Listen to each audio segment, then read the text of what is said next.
An orphan boy saves a millionaire's life during a chance encounter, and the world expects the millionaire to reward him with riches.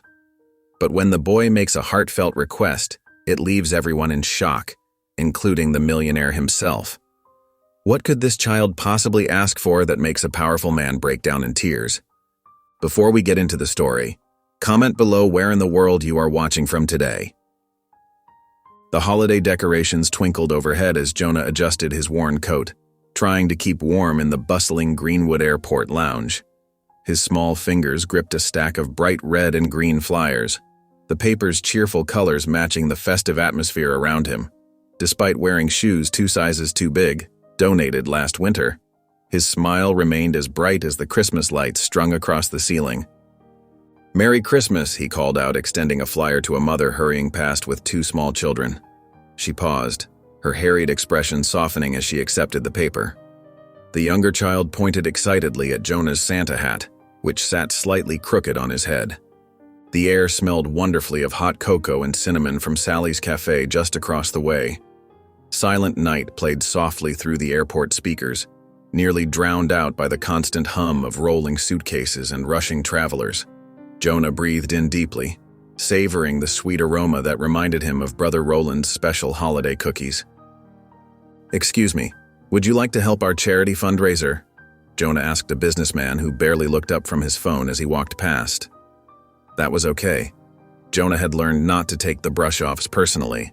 For every person who hurried by, there was usually someone else who would stop and listen. His eyes drifted to the donation booth he'd helped set up earlier that morning. A growing pile of toys brought hope to his heart. Board games, stuffed animals, and even a shiny new bicycle. Each gift meant another child at the orphanage might have something special to open on Christmas morning. A little girl tugged on her father's sleeve, pointing to a towering Christmas tree near the security checkpoint. "Daddy, look at all the angels," she exclaimed, admiring the handmade ornaments.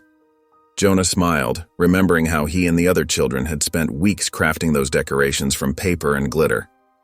An elderly couple stopped at the donation booth, placing a wrapped package in the collection box. Jonah hurried over to thank them, his oversized shoes flopping slightly with each step. "God bless you," the woman said, patting his hand. "You're doing wonderful work, young man." Watching travelers come and go, Jonah wondered about their stories. Where were they heading? Who would they see? He didn't feel envious, though. He had important work to do right here. Brother Roland's shelter needed repairs before winter truly set in, and every donation could help keep someone warm and fed. As he straightened the dwindling stack of flyers on the booth's counter, the automatic doors slid open with a soft whoosh. A tall man in an expensive-looking dark suit entered the lounge, his presence commanding attention even in the crowded space. His polished shoes clicked against the floor as he walked, phone pressed to his ear, speaking in sharp tones about something called quarterly projections. Jonah watched the man, noticing how other travelers seemed to instinctively move out of his path. He couldn't have known that this was Michael Hastings, or that their paths crossing would change everything. Michael Hastings strode through the automatic doors of the airport lounge, his Italian leather shoes clicking purposefully against the polished floor. His tailored overcoat, worth more than most people's monthly salary, hung perfectly from his broad shoulders. In one hand, he balanced a small plate of finger sandwiches from the first-class lounge. In the other, he clutched his phone like a lifeline. "Yes, Jenkins, I understand the concerns," he spoke firmly into the device. "But I need those permits expedited. Make it happen." He ended the call with a sharp tap, only to immediately begin scrolling through a flood of urgent emails. Behind him, his assistant Sarah hurried to keep pace, her arms full of folders and a tablet. Her heels clicked rapidly against the floor as she attempted to match his long strides. "Mr. Hastings, your conference call with Tokyo starts in 20 minutes, she reminded him, slightly out of breath. Michael barely nodded, his attention fixed on his phone screen. The cheerful Christmas music floating through the air meant nothing to him, and he walked past the towering decorated tree without a glance. Holiday spirit had no place in his schedule today. Finding a quiet corner of the lounge, Michael settled into a plush leather chair, positioning his Rimowa luggage precisely beside him. He placed the plate of sandwiches on the small table to his right, absently reaching for one while continuing to scroll through his emails. The lounge buzzed with activity around him, but travelers seemed to instinctively give his corner a wide berth, sensing the invisible barrier of authority that surrounded him. From across the room, Jonah watched the newcomer with interest. The man's clothing looked expensive. Not that Jonah knew much about designer labels, but everything from the man's watch to his shoes gleamed with quality. Even the way he sat commanded attention, straight-backed and purposeful, as if the airport lounge were his personal office. Michael's fingers flew across his phone screen as he responded to multiple messages. A frown creased his forehead as he opened another email, this one marked urgent. "Sarah," he called sharply, and his assistant materialized instantly at his side. "Get legal on the line, the Thompson deal is showing complications." Sarah nodded efficiently, already dialing on her phone as she stepped away to handle the task. Michael reached for another piece of his sandwich, his movements mechanical and distracted. His eyes never left his screen as he brought the food to his mouth, chewing automatically while reviewing a lengthy contract. Jonah noticed the exact moment something changed. The businessman's confident posture suddenly stiffened. His eyes widened in alarm and his free hand moved to his throat.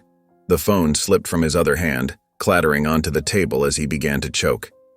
Across the lounge, Jonah felt his body tense instinctively. The man was in trouble, real trouble, and nobody else seemed to notice yet. Jonah stepped away from the donation booth, his worn sneakers squeaking against the polished floor as he moved toward the table where they'd stored extra flyers. The stack was running low, and he wanted to make sure every traveler had a chance to learn about their cause. As he reached for the fresh pile, a commotion drew his attention to the corner where the well-dressed businessman sat. The man's face had turned an alarming shade of red, his hands clutching desperately at his throat. His assistant stood frozen, her phone still pressed to her ear, her eyes wide with horror. Other travelers nearby had noticed too, but they merely stared or backed away, creating a circle of uncertain onlookers. "Someone help him," a woman called out, but no one moved. In that moment, Jonah's mind flashed back to last spring, when Sister Mary had insisted all the older children attend a first aid workshop. He'd paid close attention, especially during the choking demonstration, fascinated by how something so simple could save a life. Now, those lessons rushed back with crystal clarity. Without hesitation, Jonah darted through the growing crowd. His small size worked to his advantage as he weaved between legs and rolling suitcases. Reaching Michael's side, Jonah quickly assessed the situation. The businessman's face was growing darker, his eyes bulging with panic. "I know what to do," Jonah announced firmly, his young voice carrying surprising authority. "Sir, I'm going to help you." Despite his slight frame, Jonah positioned himself behind Michael's chair with determination. "Please stand up," he instructed, and to his relief, Michael complied, rising on shaky legs. Jonah wrapped his arms around the man's waist, feeling dwarfed by Michael's tall frame. Remembering Sister Mary's instructions, he made a fist with one hand, covered it with the other, and positioned them just above Michael's navel. Taking a deep breath, Jonah pulled inward and upward with all his might. Nothing happened. Jonah tried again, harder this time, his muscles straining with the effort. The crowd watched in tense silence, and Jonah could hear someone frantically calling for security. On the third attempt, Jonah threw all his weight into the motion. Suddenly, a piece of sandwich shot from Michael's mouth, landing several feet away on the floor. Michael pitched forward, catching himself on a nearby counter as he drew in great heaving breaths. The lounge erupted in applause, the sound startling Jonah. His heart hammered in his chest, and his arms trembled slightly from the exertion. He took a step back, watching Michael carefully to ensure he was truly okay. The businessman's color was returning to normal, though he remained bent over the counter, each breath seeming more steady than the last. People pressed closer, their voices rising in excitement and relief, but Jonah felt overwhelmed by the attention. He focused solely on Michael, silently willing the man's breathing to normalize completely. The applause continued around them, but Jonah barely heard it, his only concern being the full recovery of the person whose life he'd just saved. The buzz of excitement gradually settled as onlookers drifted back to their travels, satisfied that the emergency had passed. A few people still cast curious glances their way as they hurried past. Jonah shifted his weight from one foot to the other, his worn sneakers scuffing against the floor. He glanced toward the donation booth, wondering if he should return to his duties, but something kept him rooted to the spot near Michael. The memory of those terrifying moments was still fresh in his mind.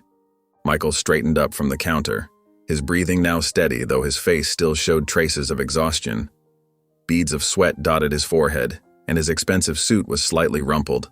The silk tie askew and his perfectly combed hair had fallen slightly out of place. As he turned, his eyes met Jonah's, and the gratitude in them was unmistakable. His hand unconsciously went to his throat, as if remembering the desperate moments before. "Sir, should I call a doctor?" A concerned traveler stepped forward, her phone already in hand, but Michael shook his head. "I'm fine now, thank you," Michael said, his voice slightly hoarse. His assistant hurried forward with a bottle of water, her heels clicking against the floor, but he held up his hand, gesturing for her to wait. Instead, he took careful steps toward Jonah, studying the small figure who had just saved his life. There was something about the boy that commanded his full attention. "You," Michael began, then paused, seeming to search for the right words. His hands moved uncertainly as he spoke. "Young man, you saved my life. I don't even know how to begin thanking you." Jonah's cheeks flushed pink, and he looked down at his feet, noticing a small hole forming in the side of his left sneaker. "Anyone would have done the same thing, sir. I just remembered what Sister Mary taught us about helping people who are choking. She makes us practice on mannequins every month." Michael's eyebrows rose slightly, a look of admiration crossing his face. "But no one else did help. You were the only one who acted. That takes real courage, especially for someone your age." "I just wanted to make sure you were okay," Jonah mumbled, still not meeting Michael's eyes. He fidgeted with the hem of his worn coat, uncomfortable with the praise.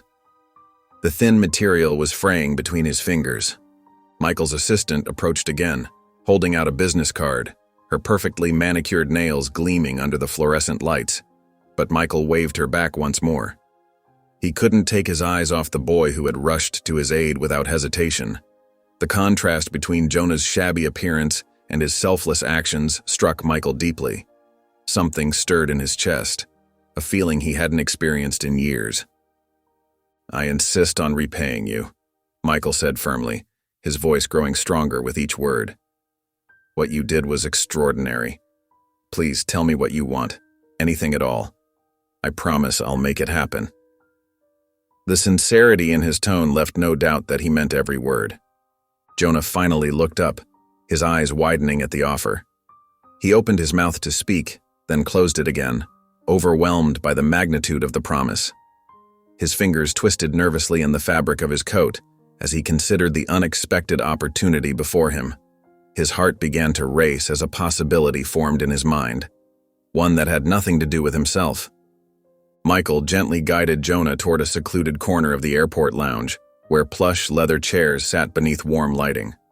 The Christmas music drifted softly around them, mingling with the distant chatter of travelers and the occasional announcement over the PA system. Jonah's fingers nervously gripped his threadbare coat, his eyes darting around the elegant space with its polished surfaces and expensive furnishings. The contrast between his worn clothes and the luxurious surroundings made him shrink further into himself. "Please sit down," Michael said, lowering himself to one knee beside the chair where Jonah perched. His face, though still pale from his near-death experience, held genuine warmth.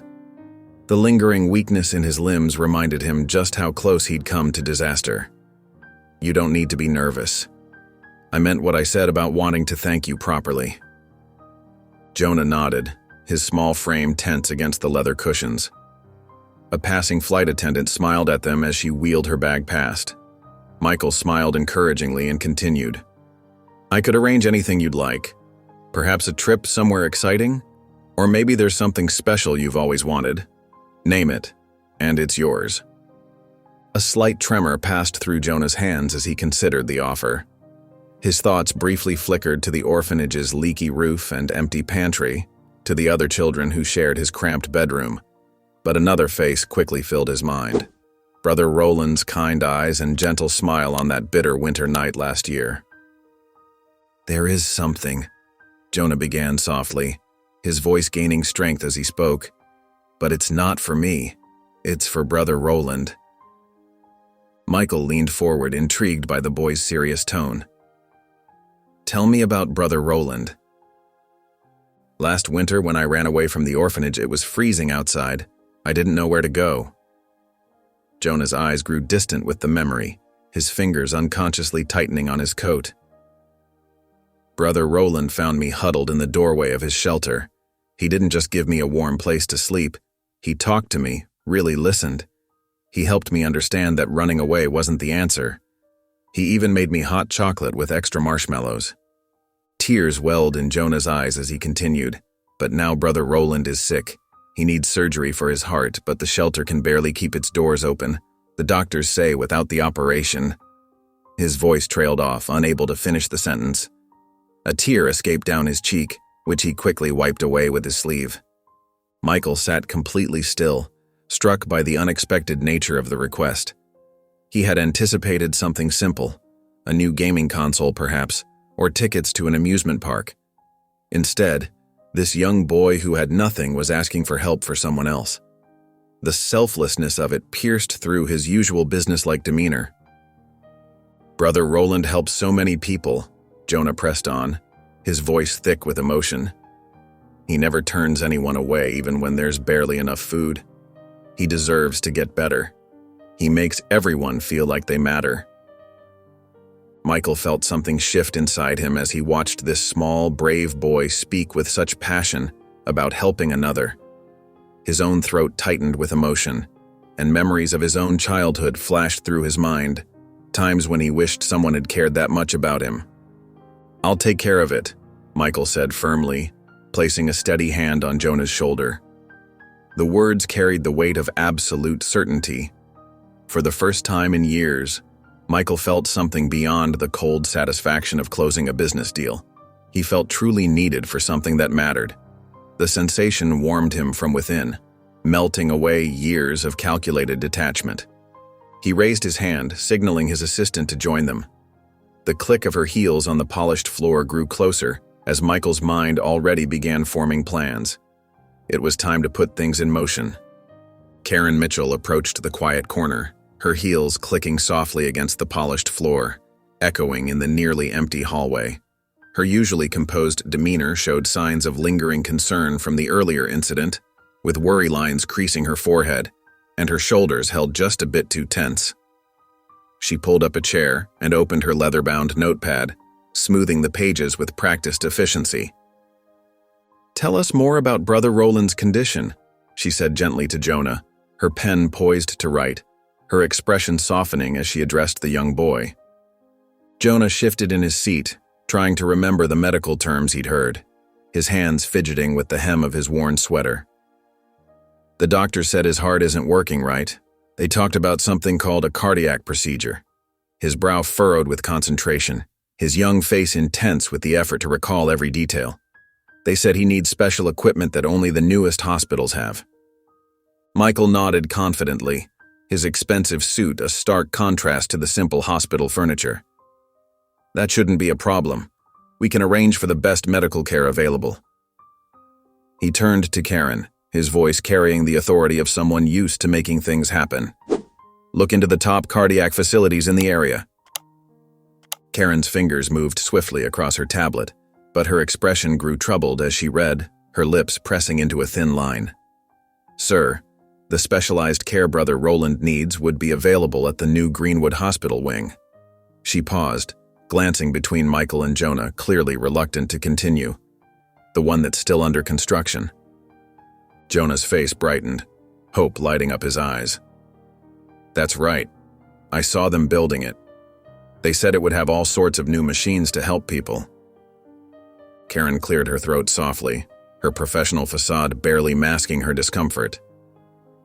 "There's a complication." She turned to Michael, her voice professional but hesitant, choosing her words carefully. "The construction has been halted due to the ongoing lawsuit. The land dispute with Hastings Development is preventing completion of the facility." The color drained from Michael's face as understanding dawned, his confident posture faltering slightly. His own company's legal battle was blocking the very solution they needed. He watched as Jonah's hopeful expression dimmed, like clouds passing over the sun. "The lawsuit?" Jonah asked quietly, his voice small and uncertain. "Does that mean they can't finish building it?" Michael leaned forward, his elbows resting on his knees, his expensive cufflinks catching the fluorescent light. The irony of the situation wasn't lost on him. His pursuit of profit had created an obstacle to helping someone in need. He looked at Jonah's worried face and felt the weight of responsibility settle onto his shoulders, heavy and unavoidable. "I'll figure this out," Michael said firmly, though uncertainty gnawed at him like a persistent ache. This wouldn't be solved with a simple signature on a check. The legal entanglements, the construction delays, the medical urgency, all of it would require careful navigation and time they might not have. Karen began listing potential alternatives, her pen scratching against paper, but Michael's mind was already racing through possible solutions, considering and discarding options rapid fire. He knew that untangling the legal mess wouldn't be easy, but looking at Jonah's trusting expression, he knew he had to try. "I promise you," Michael repeated to Jonah, his voice steady despite his internal doubts, carrying the weight of a vow. "I'll find a way to make this work." The winter sun cast long shadows across the orphanage's worn wooden floors as Jonah pushed open the heavy front door. The familiar scent of vegetable soup and fresh bread welcomed him home, along with the excited chatter of children gathered in the common area. The old radiator clanked softly in the corner, fighting against the December chill that seeped through the drafty windows. "Jonah's back," little Sophie called out, her pigtails bouncing as she ran toward him. Several other children followed, forming an eager circle around him. Their faces glowed with anticipation, knowing Jonah never returned without an interesting story to share. "Did lots of people give toys?" Tommy asked, tugging at Jonah's sleeve. His glasses sat slightly crooked on his nose, as they always did. "Were there any rich people at the airport?" Another child chimed in, bouncing on the balls of their feet. Jonah managed a small smile, his mind still processing the day's events. His coat still held the lingering warmth from the airport's heated terminal.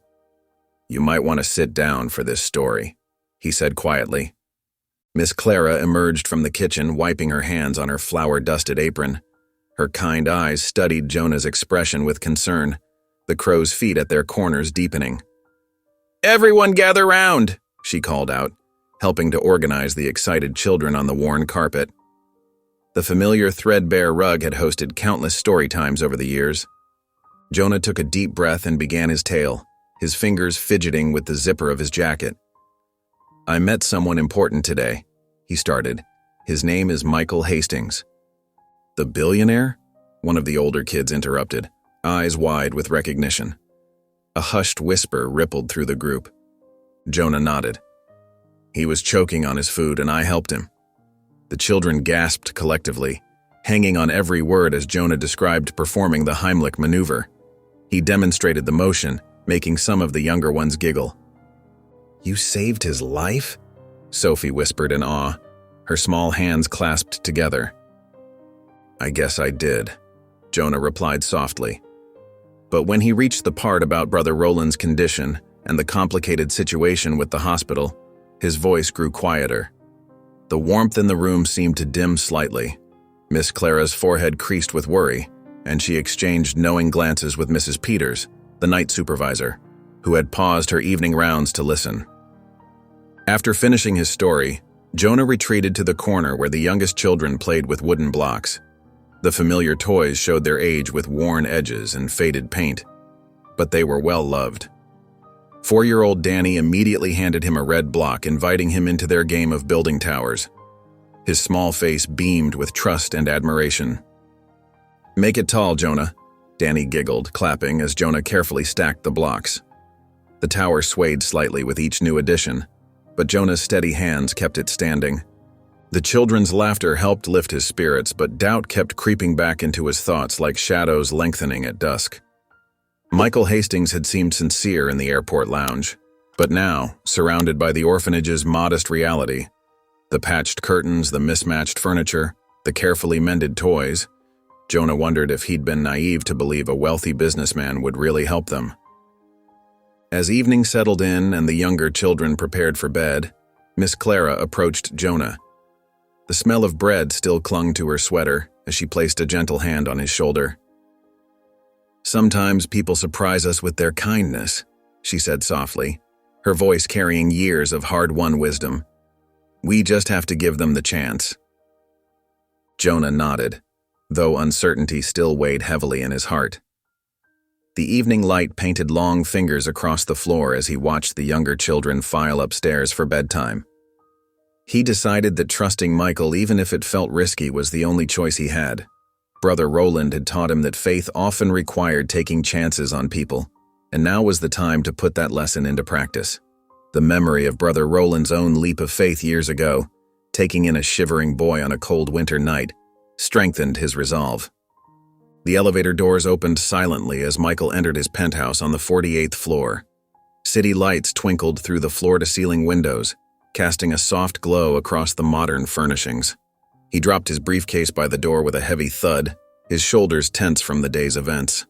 The sound echoed through the vast, empty space, emphasizing his solitude.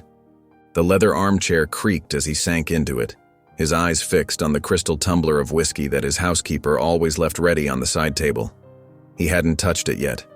His throat still felt tight, the memory of choking making him swallow hard. The sensation of panic lingered like a shadow in his mind. "I could have died today," he whispered to the empty room, his voice barely audible above the gentle hum of the building's ventilation system. The panic rushed back, the feeling of his airways closing, the desperate attempts to breathe, the darkness creeping in at the edges of his vision. His hands trembled slightly as he loosened his tie, fingers fumbling with the silk fabric. But it wasn't just the near-death experience that kept replaying in his mind. It was the small figure who had saved him, a boy in worn-out shoes and a tattered coat, who asked for nothing for himself despite clearly having so little. The contrast between the child's circumstances and his own luxurious surroundings made Michael's chest tighten with an unfamiliar emotion.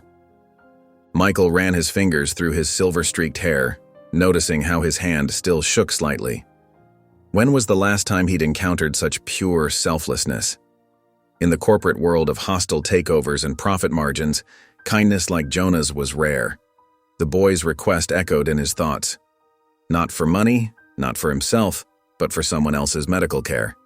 Such genuine concern for others seemed almost foreign in Michael's world of calculated business decisions. Reaching for his phone, Michael pressed Karen's speed dial number. She answered on the first ring, despite the late hour, her voice carrying its usual professional efficiency. "Karen, I need everything you can find on Brother Roland's condition, and get me the full brief on that hospital lawsuit." "I've already started gathering the information, sir," Karen replied. "The situation is complicated. The lawsuit involves multiple parties, and untangling it could take months. Brother Roland's condition is serious. He needs specialized cardiac surgery that only the new facility could provide." Michael's jaw tightened, muscles clenching beneath his skin. "How long does he have?" "According to preliminary medical reports, months at most." The weight of this knowledge settled heavily on Michael's chest, like a physical burden he couldn't shake off. He ended the call and stood up, walking to the balcony doors. Sliding them open, he stepped out into the cool night air, letting it wash over his face. The city sprawled before him, a maze of lights and shadows stretching to the horizon. For decades, he'd viewed it as a chessboard where he moved pieces to maximize profits. But tonight, it looked different. Somewhere down there, a boy who'd saved his life was hoping he'd keep his promise. Somewhere, a dying man who'd shown kindness to an orphan needed help that only Michael could provide. The realization of his responsibility felt both daunting and strangely liberating. "This isn't just another business deal," he murmured to himself, his breath visible in the cool night air. "This is something I have to get right." Then morning sunlight streamed through the floor-to-ceiling windows of Michael's downtown office, casting long shadows across the polished conference table. Papers rustled as Michael, his sleeves rolled up to his elbows and his tie loosened, sorted through stacks of documents with focused intensity. Dark circles under his eyes betrayed a sleepless night of wrestling with his conscience. Across from him, Jonah perched on the edge of a leather chair that seemed too big for his small frame, his feet swinging nervously above the plush, carpeted floor. "See these blueprints?" Michael spread out a large sheet marked with intricate lines and measurements, smoothing a wrinkled corner with his palm. "This is where the new hospital wing would go, right here." His finger traced the outline of a modern building design, lingering over the details of the emergency entrance. Jonah leaned forward, his eyes widening at the detailed plans, drinking in every detail. "It looks huge." "It would be." Michael nodded, pulling out another document from the mountain of paperwork.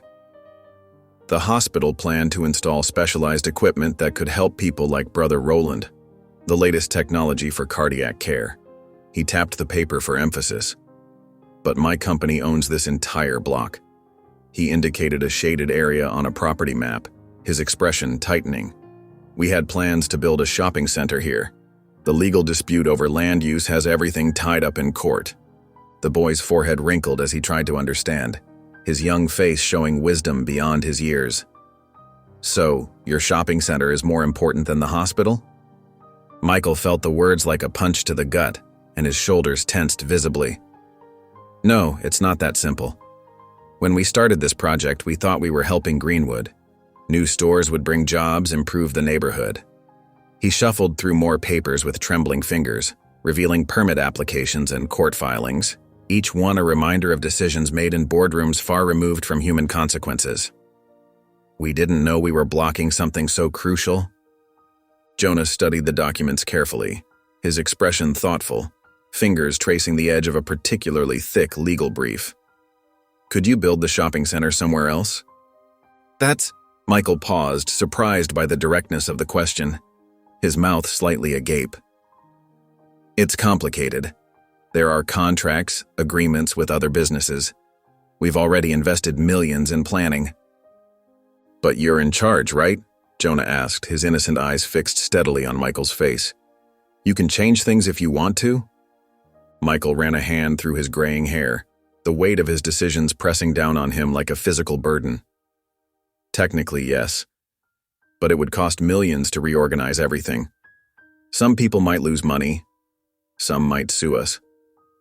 His voice grew quieter with each word. "Is that worse than someone dying?" Jonah's voice was quiet but clear, cutting through the corporate justifications like a knife through butter.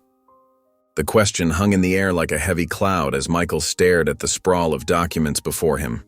Each paper represented a decision, a choice that had seemed right at the time, made in the sterile environment of profit margins and projected returns. But now, faced with the real human cost of those choices, the justifications felt hollow, like empty promises echoing in his mind. He leaned back in his chair and rubbed his temples, the magnitude of the situation settling over him like a heavy shroud. The morning light that had seemed so bright earlier now felt harsh and accusing, highlighting every crease of worry on his face. "You can still fix this, Mr. Hastings," Jonah said softly, his voice filled with an unwavering faith that made Michael's chest tighten. "You just need to try." The afternoon sun cast long shadows through the floor-to-ceiling windows of Hastings Enterprises' executive boardroom, painting stark lines across the plush carpeting. Michael stood at the head of the gleaming glass table, his reflection multiplied across its surface like a hall of mirrors. 15 board members settled into their high-backed leather chairs, their murmured conversations about quarterly reports and market forecasts dying down as Michael cleared his throat. "Thank you all for coming on such short notice," he began, his voice steady despite the tension in his shoulders and the slight tremor in his hands. "We have an urgent situation regarding the Greenwood development project that requires immediate attention." The screens behind him flickered to life with a soft hum, displaying architectural renderings of the hospital wing in crisp detail. Several board members leaned forward, frowning at the unexpected images, while others adjusted their reading glasses with skeptical expressions. "As some of you know, I had a personal experience yesterday that changed my perspective." Michael's hand unconsciously touched his throat, remembering the terrifying moments. A young boy saved my life. And now I have the chance to save someone else's, to pay that kindness forward. He clicked through slides showing the disputed property lines, zoning permits, and construction timelines, each image underlining the urgency of the situation. The hospital needs this land for their new wing. Without it, they can't install the specialized equipment needed to treat critical patients, including a local pastor named Brother Roland, who's touched countless lives in our community. "Michael," interrupted Richard Porter, the eldest board member, his silver hair catching the sunlight. "While this is certainly touching, we've invested millions in the shopping center project. Our shareholders," Michael cut in, squaring his shoulders, "would benefit from the positive press of supporting a vital community project. The potential PR nightmare if word gets out that we're blocking life-saving medical care. That could cost us far more than changing our development plans. We need to think long-term here." Sarah Chen, head of legal affairs, tapped her pen against her notepad, her expression carefully neutral. "We could face breach of contract suits from our retail partners. The financial exposure would be significant." "I understand the risks," Michael said, his voice growing more passionate as he moved around the table. "But this isn't just about numbers on a spreadsheet. There's a 12-year-old boy sitting outside this room who didn't hesitate to help a stranger in need. He showed me what real courage looks like, and now it's our turn to show the same courage." The board members shifted uncomfortably in their seats as Michael continued presenting alternative development sites and financial projections, the leather chairs creaking softly. Some nodded thoughtfully, while others exchanged skeptical glances and scribbled notes with furrowed brows. "The costs of relocating the shopping center would be substantial," admitted Michael, pointing to the figures on screen. "But we have the resources to absorb them. What we can't afford is the cost to our conscience if we let profit margins dictate whether someone lives or dies. That's not the kind of company I want to lead." After 40 minutes of heated debate, with voices rising and falling like waves, Michael placed both hands on the table and leaned forward, his reflection showing determination in his eyes. "This company's legacy should be about more than profits. It should be about making a real difference in people's lives. That's what true success looks like." The directors exchanged uneasy glances as Michael strode out of the boardroom, his footsteps echoing against the marble floors like a countdown. Though resolved in his stance, uncertainty about their decision weighed heavily on his mind as he approached the waiting area where Jonah sat. The hallway outside the boardroom hummed with muted conversation as Karen Mitchell approached Michael with quick, purposeful steps. Her usual composed demeanor was replaced by visible concern, her tablet clutched tightly against her chest. The clicking of her heels echoed against the polished marble floor, drawing curious glances from passing employees. "Mr. Hastings, we need to talk," she said in a low voice, glancing at Jonah, who sat on a nearby bench, his feet barely touching the floor. "There's been a development." Her fingers nervously adjusted her glasses, a telltale sign of troubling news. Michael nodded, moving a few steps away but staying within sight of Jonah. The boy watched them intently, trying to read their expressions in the afternoon light filtering through the floor-to-ceiling windows. His small hands were clasped together in his lap, betraying his anxiety. "It's William Shore," Karen said, her voice tight with frustration. "We've traced the lawsuit back to him. He's been working behind the scenes, pulling strings with city officials to create roadblocks for our projects." She tapped her manicured nail against the tablet screen, highlighting key details. Michael's jaw clenched. "Shore? This has his fingerprints all over it." His shoulders tensed visibly beneath his tailored suit. Karen swiped through documents on her tablet. "He's still bitter about losing the Riverside contract last year. Our sources say he's using the hospital expansion as leverage, hoping you'll cave and offer him a settlement deal." She pulled up another document, showing a trail of suspicious meetings and communications. "Of course he is," Michael muttered, running a hand through his hair. "He's always played dirty, but this..." He shook his head, disgusted. "This is low even for him."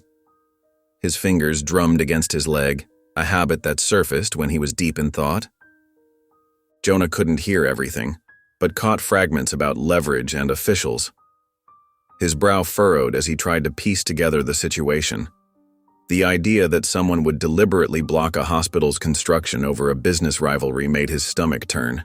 He fidgeted with the hem of his worn sweater, feeling helpless. "Shore's been meeting with Planning Commissioner Davis," Karen continued. "They're creating artificial delays, citing zoning issues that don't exist. He's got half the planning board in his pocket."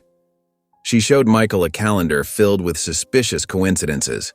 Michael glanced at Jonah, who quickly looked away, pretending he hadn't been listening. "We can't let Shore's vendetta stop this project," Michael said firmly. "Brother Roland's life depends on it." His voice carried the weight of responsibility. Approaching Jonah, Michael sat beside him on the bench. The leather creaked softly under his weight. "There's a man who's trying to stop us from helping Brother Roland," he explained gently. "But I promise you I won't let that happen." He placed a reassuring hand on Jonah's shoulder. Jonah nodded slowly, his young face serious. "Why would someone do that? Just because they're mad at you?" His innocent question carried more wisdom than he knew. "Sometimes adults forget what really matters," Michael replied, the truth of his own words hitting home. "They get caught up in winning and losing and forget about helping people." The admission tasted bitter in his mouth. Rising from the bench, Michael walked to the window. His reflection ghosted against the city skyline. The afternoon sun glinted off distant buildings, reminding him of all the deals and power plays that had shaped his career. The city stretched out before him like a chessboard of steel and glass. "If this is about leverage, I'll find a way to outmaneuver him," he muttered, more to himself than anyone else. His determined expression reflected in the window. Jonah moved to stand beside him, his small frame dwarfed by the expansive view. "I believe you can," he said quietly, his simple faith cutting through Michael's clouded thoughts. The trust in the boy's eyes made Michael stand a little straighter, more resolved than ever. The morning sun streamed through the windows of Michael's corner office as his legal team assembled around the large conference table. Papers rustled and laptops hummed, while 4 attorneys discussed various approaches to resolving the lawsuit, their voices a quiet murmur of legal terminology and strategic planning. At a smaller table near the window, Jonah sat quietly with colored pencils and paper, drawing his vision of the new hospital wing with careful strokes. His small fingers moved deliberately across the page, adding details that reflected his hopes for the project. "We need to move quickly," Michael said, his voice firm as he addressed the lawyers, his hands pressed flat against the polished wood of the conference table. "What's our best option for getting Shore to drop this lawsuit immediately?" Sarah Chen, his lead counsel, adjusted her glasses and consulted the document in front of her. "We could offer a substantial settlement. The numbers we've prepared range from $5 to $15 million. Our analysis suggests Shore might be receptive to the higher end of that range." "Money isn't the issue," Michael replied, glancing at Jonah, who remained focused on his artwork. "Whatever it takes to get this done fast." The negotiations began with a series of phone calls, each one carrying the weight of urgency. Shore's representatives initially seemed receptive to the offer, and for a brief moment, the tension in the room lifted like a morning fog. Jonah looked up from his drawing, hope flickering across his face as he watched Michael nod encouragingly during one call, his shoulders relaxing slightly. But within hours, the situation shifted dramatically. "They've doubled their demands," Tom Rodriguez, another attorney, announced after hanging up the phone, his expression grim. "Shore wants $30 million now, plus first rights on 3 upcoming development projects. He's not budging on either point."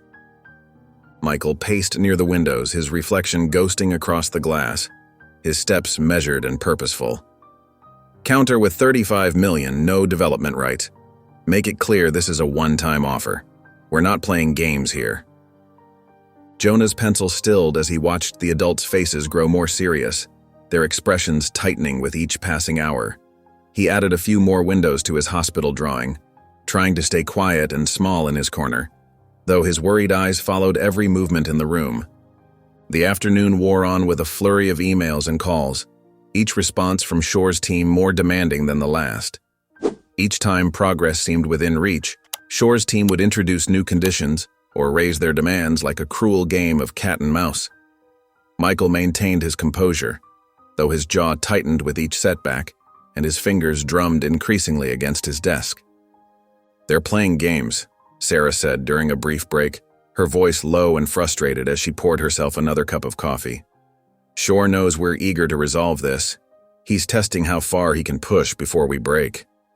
Michael rubbed his temples, glancing at his watch for the dozenth time. "Keep pressing. We need this resolved. Time isn't on our side." As the sun began to set, casting long shadows across the office floor, the legal team packed up their documents, their movements heavy with disappointment.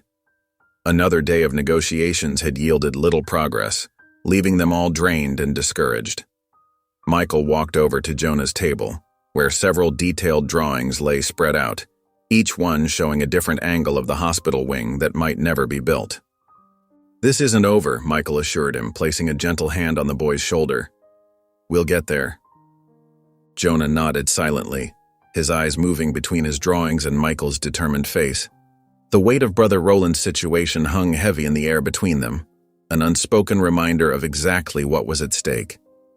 The city lights twinkled like stars through the office windows, as Michael and his legal team reviewed the day's documents.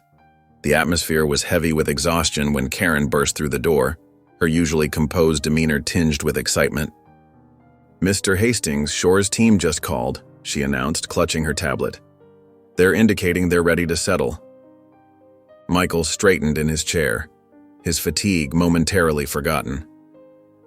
"What are their terms?" "They're being vague about specifics, but they're suggesting a framework for negotiations that could resolve this within days," Karen explained, scrolling through her notes. "They want to schedule a meeting tomorrow morning." The legal team exchanged cautious glances as Michael absorbed the news.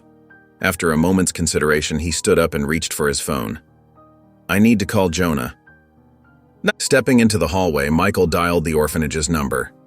After 2 rings, Jonah's voice came through, small but alert, despite the late hour. "Hello? Jonah, it's Michael Hastings.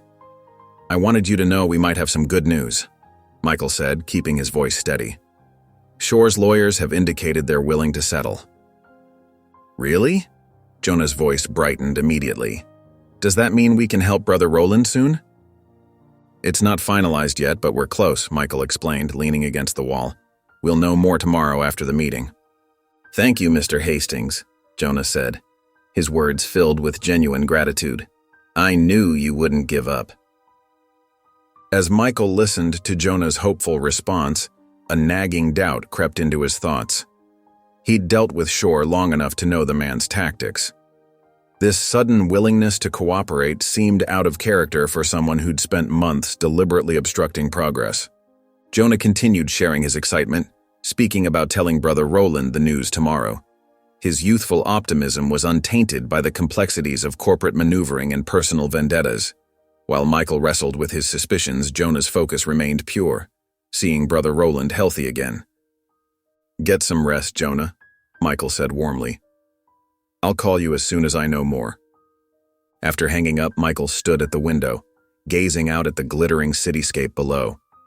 Despite his reservations about Shore's true intentions, he felt determined to see this through, hoping this breakthrough would prove genuine. The morning sun streamed through Michael's office windows, casting long shadows across his mahogany desk as Karen burst through the door, her face ashen and her hands clutching a stack of papers. "Mr. Hastings, Shore's team just filed an emergency injunction against the hospital project. They rushed it through the system this morning." Michael's fist came down hard on his desk, rattling his coffee cup and sending ripples across the dark liquid. "When?" His voice carried the weight of mounting frustration.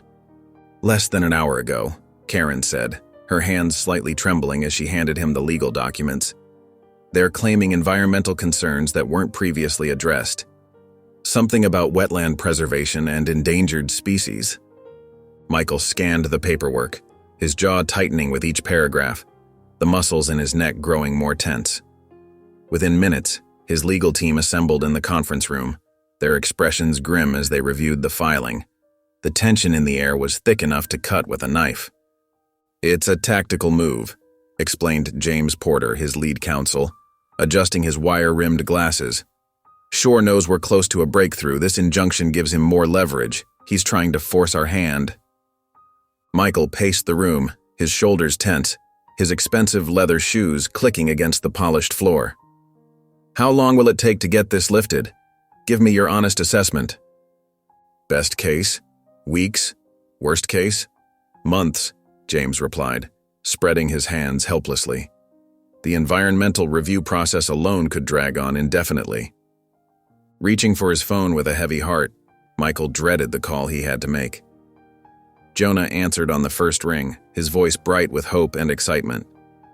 "Mr. Hastings, I just told everyone about yesterday's good news. The whole orphanage is celebrating." Michael's heart sank like a stone. "Jonah, there's been a complication," he said carefully, choosing his words with deliberate precision. "Shore's lawyers filed some new papers that will delay things. We're working on it." The silence on the other end felt endless, stretching out like a vast desert. When Jonah finally spoke, his voice was small and fragile. "How long will it delay things?" "We're not sure yet," Michael admitted, running a hand through his graying hair. "But I promise you, we're not giving up. We'll fight this with everything we have." At the orphanage, Jonah sat heavily in a worn wooden chair as Miss Clara watched with concern, her motherly instincts picking up on his distress. The other children, who had been celebrating moments ago with paper streamers and homemade signs, grew quiet as they sensed his mood shift, their own smiles fading. "Sometimes these things take time, dear," Miss Clara said softly, placing a gentle hand on his shoulder and giving it a reassuring squeeze. "Good things are worth waiting for." Jonah nodded, but his thoughts were with Brother Roland. The pastor's health had been declining rapidly, his cough growing worse with each passing day, and each delay felt like precious time slipping through their fingers like grains of sand. Back in his office, Michael and Karen worked late into the evening, surrounded by towering stacks of legal documents and empty coffee cups. The city lights cast long shadows across the room as they searched for any weakness in Shore's injunction, any crack they could exploit. "We're not giving up," Michael said firmly, rubbing his tired eyes and straightening his tie. "This fight isn't over. Shore doesn't know who he's dealing with." Karen nodded in agreement, her determination matching his own as she reached for another file. They had more battles ahead, but neither was ready to surrender. The night was long, but their resolve was stronger. The fluorescent lights buzzed overhead as Jonah sat in the hospital's waiting room, clutching a handmade card decorated with crayon drawings and glitter that sparkled under the harsh lighting. His oversized sweater, a hand-me-down from the orphanage's donation bin, hung loose on his small frame as he watched nurses rush past, their shoes squeaking against the polished floor. The smell of disinfectant filled his nose, and the steady beeping of machines echoed through the hallway, creating a symphony of urgent medical sounds that made his stomach clench with worry. When the nurse finally motioned him inside Brother Roland's room, Jonah's heart tightened. The pastor lay propped up against white pillows, looking thinner than the week before, his hospital gown seeming to swallow his frail body. Still, his eyes lit up at the sight of his young visitor, bringing a familiar warmth to his weathered face. "There's my favorite helper," Brother Roland said, his voice barely above a whisper, but filled with genuine affection. Jonah forced a smile and settled into the chair beside the bed, its vinyl cushion creaking beneath him. "I brought you a card." The little ones helped color it. Even Marcus, who usually hates art projects. He tried to keep things cheerful, telling stories about the orphanage's latest adventures, how little Tommy had finally learned to tie his shoes after 3 days of determined practice, and how Sarah had won first prize in the school art show with her painting of the shelter. Brother Roland listened with genuine interest, though his breathing seemed more labored than usual, each breath accompanied by a slight wheeze. "And how is your friend Mr. Hastings?" Brother Roland asked, adjusting himself against the pillows. "Any news about the hospital wing?" Jonah's voice caught in his throat. His fingers twisted the hem of his sweater as tears began to blur his vision, making the white hospital room swim before his eyes. There's been another delay," he managed to say. "I'm so sorry. The paperwork got held up again." Brother Roland reached out with a trembling hand to pat Jonah's arm, his skin cool to the touch. "Have faith, Jonah. The good Lord always has a plan. even when we can't see it clearly. Later, sitting alone in the hallway, Jonah buried his face in his hands. If he hadn't asked Michael for help, maybe things would be different. Maybe there would have been another way, someone else who could have helped faster. His shoulders shook as quiet sobs escaped him, echoing softly in the empty corridor. "Jonah?" He looked up to find Michael standing there, concern etched across his face, his expensive suit wrinkled from what must have been a long day at the office. The businessman's usual commanding presence seemed softer as he sat down on the hard plastic chair beside him, ignoring how it might crease his tailored pants. Michael placed a gentle hand on Jonah's shoulder, staying quiet as the boy tried to compose himself, offering silent support. "This isn't your fault, Jonah, none of it is," Michael said firmly, his voice carrying the weight of conviction. "And I promise you, we're going to fix this, whatever it takes." Jonah nodded, wiping his eyes with his sleeve. Though uncertainty still gnawed at him, Michael's steady presence offered a small measure of comfort in the sterile hospital hallway, where hope seemed to hang by the thinnest of threads. The city lights twinkled like distant stars as Michael stood in his darkened penthouse, his silhouette stark against the floor-to-ceiling windows. The events of the day weighed heavily on his mind. Jonah's tears in the hospital hallway, Brother Roland's weakened state, and Shore's ruthless injunction. He lifted the glass of water to his lips, but barely tasted it, his thoughts too consumed by the faces of those counting on him. Sleep felt impossible, an elusive luxury he couldn't afford right now. Michael made his way to his home office, where stacks of reports from his company's philanthropic division lay neatly filed. He hadn't personally reviewed most of them in years, trusting his staff to handle the details while he focused on bigger business deals, acquisitions that had seemed so important at the time. As he pulled out folder after folder, scanning through approved community projects, his fingers stopped at an older file. The paper had yellowed slightly at the edges, and the letterhead caught his eye. Greenwood Community Shelter, Roland Matthews, Director. The simple typed words seemed to accuse him from the page. Michael's throat tightened as he read the carefully worded request. Brother Roland had asked for funding to expand the shelter's facilities, including a small medical wing for basic care. The letter spoke of the growing needs of the homeless population and the shelter's struggle to keep up with demand. Each paragraph revealed the genuine concern and dedication that Michael now knew characterized everything Brother Roland did. At the bottom of the page, a red stamp declared "Rejected" in bold letters. The date showed it was from 3 years ago. Michael remembered now, it had been during a period of aggressive expansion for his company. The philanthropic budget had been cut to fund new development projects, decisions made in boardrooms far removed from the people they affected. "If we'd approved this then," Michael muttered, running his hand through his hair. The realization hit him hard. Brother Roland might have received medical attention sooner if the shelter had better facilities. The current crisis might have been prevented entirely. The weight of responsibility pressed down on his shoulders like a physical burden. Michael spread more reports across his desk, seeing them with new eyes. How many other worthy causes had been dismissed in favor of profit margins? How many lives could have been impacted differently if he'd paid more attention? Each rejected proposal now seemed to represent a missed opportunity to make a real difference in the community. The glass towers of his real estate empire stood visible through the window, monuments to his business success. But what good was all of it if people like Brother Roland suffered because of his choices? What kind of legacy was he really building? The gleaming buildings suddenly seemed hollow, their impressive facades hiding an emptiness he'd never noticed before. Standing by the window again, Michael whispered into the darkness, "I have to make this right." His voice carried the weight of determination, knowing that Brother Roland's time was running short. The city lights blurred before his eyes as he made a silent promise to become the kind of person who put people before profits. The soft hum of the desk lamp filled Michael's office as he and Karen sorted through years of philanthropic records.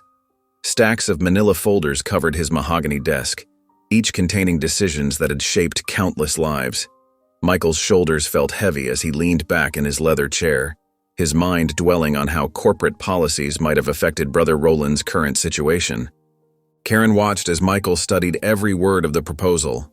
The detailed plans showed Brother Roland's careful consideration, how many more people could be housed, how basic medical care could prevent serious illnesses, how the expansion could serve the community for years to come. "I let this happen," Michael said, placing the letter carefully on his desk. "I was so removed from these decisions, so focused on profits that I never considered the real cost of saying no." The guilt settled in his chest like a physical weight.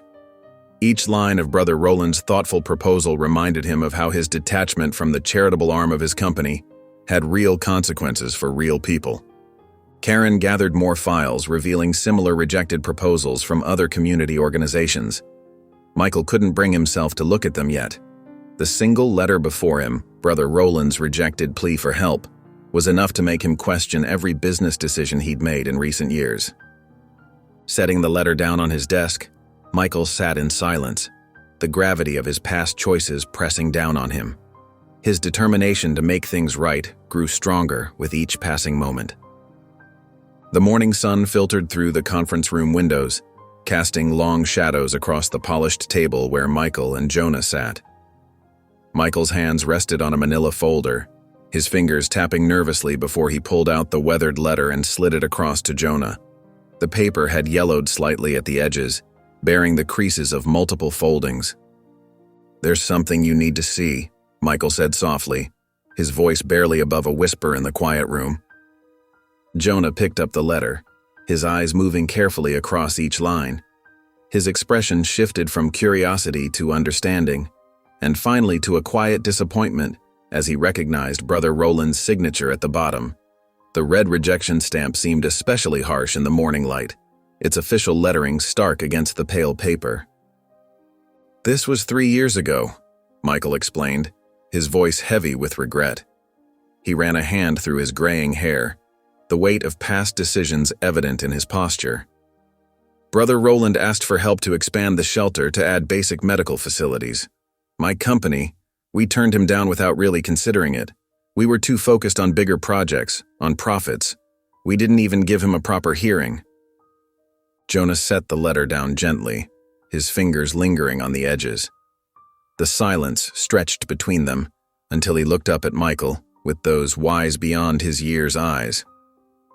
The boy's face held none of the anger Michael had feared he might see. "A lot of people with money don't see what Brother Roland does," Jonah said quietly, fidgeting with the sleeve of his worn sweater. "They don't understand how important small places like his shelter are. He helps people one at a time, and maybe that doesn't look impressive on paper, but each person matters. Each story is important." Michael leaned forward, struck by the lack of judgment in Jonah's voice. Where he'd expected anger or accusation, he found something closer to compassion. The boy's maturity continued to amaze him. "I promise you, Jonah," Michael said, his voice firm with renewed determination. He placed his hand flat on the table, as if making a pledge. "I won't stop until we break through these legal barriers. Brother Roland will get the care he needs and the shelter will get its support. I know I can't change what happened 3 years ago, but I can make it right now." Jonah reached out and placed his small hand on the letter, a gentle smile crossing his face. The morning light caught his eyes, making them shine with hope. "Brother Roland always says we shouldn't worry too much about yesterday. What matters is what we do today and tomorrow." Michael felt something shift inside him at those words, a burden lifting, replaced by strengthened resolve. Jonah's capacity for forgiveness and forward thinking amazed him. The boy's simple wisdom had a way of cutting through all the complications adults often created. As they stood to leave the conference room, Jonah turned to Michael. "Maybe we could pray together?" he suggested, his voice shy but earnest. "For strength to handle whatever comes next?" Michael nodded, humbled by the simple faith of the boy before him. The rejection letter lay forgotten on the table, its importance fading in light of their shared determination to move forward. The morning sun had climbed higher now, filling the room with golden light that seemed to promise new beginnings. The marble halls of City Hall echoed with footsteps as Jonah made his way through the busy corridors, a stack of carefully written thank you notes tucked under his arm. His worn shoes squeaked against the polished floor as he searched for the right offices. Despite feeling small among the towering pillars and important-looking adults rushing past, he maintained his characteristic determination. The morning sunlight streamed through tall windows, casting long shadows across the historic building's intricate tilework. Near a tall window overlooking the city square, Jonah spotted Ms. Harwood, a city official he recognized from previous charity events. She stood rigid, one hand pressed against the window frame while the other gripped her phone tightly. Even from a distance, he could see the distress in her face.